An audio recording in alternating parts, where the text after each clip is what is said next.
কিরে, তোর ননদকে তো দেখলাম এক গাদা বাসন নিয়ে পুকুরে মাছতে গেল।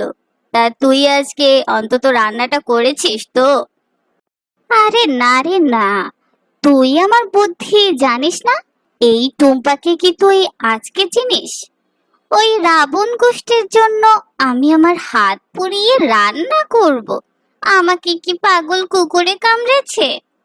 কাল দিলি মাথা ব্যথার অজুহাত, আজ আবার কিসের অজুহাত দিলি?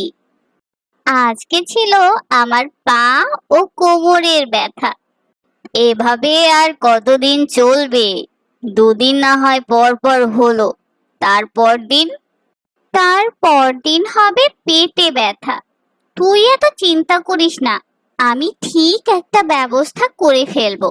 আমার ওই বলদ বর আর হাদিরাম ননদ, ওদেরকে ঘোল খাওয়ানো আমার জন্য ডাল ভাত। আমার বুদ্ধির সাথে ওরা পেরেই উঠবে না।